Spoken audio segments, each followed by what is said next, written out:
Summer in full swing. Local pools and waterways are seeing a lot more action these days. But before you dive in, remember safety first. Elizabeth Olvera joins us now live in the studio after speaking with an ER doctor about a phenomenon commonly known as secondary drowning. I didn't know about this, Liz. Yeah, Kristen. Well, that title isn't actually an official medical term, but it's used to describe what doctors call a submersion injury. And it's where somebody inhales water while swimming, seems fine afterward, but then later experiences a type of delayed drowning long after they've left the pool. 1, 2, 3. Summertime means jump on in. The water's fine. These kids from Summit Ridge Christian School get to go swimming with their class every week.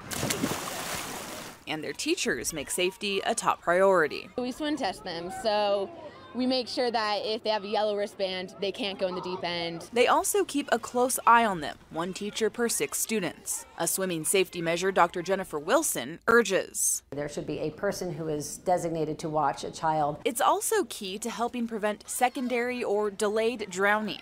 You can drown many hours after you've gotten out of the water because there's fluid in your lungs that you have aspirated. That's very different than swallowing water, which happens frequently. The issues can arise 6 to 12 or even 24 hours after a child or person leaves the water seemingly fine. I think that's pretty scary. So what should you look out for? Coughing, it seems harder for them to breathe.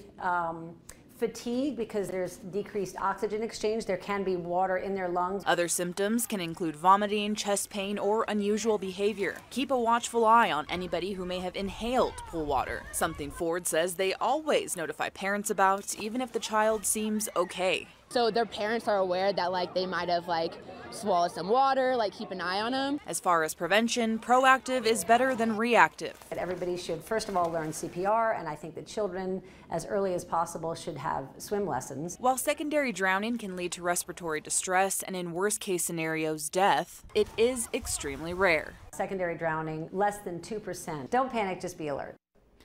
Now, Dr. Wilson says that any parent who's concerned about their child following one of those incidents at the pool, they should at the very least keep an eye on them and call a pediatrician for advice.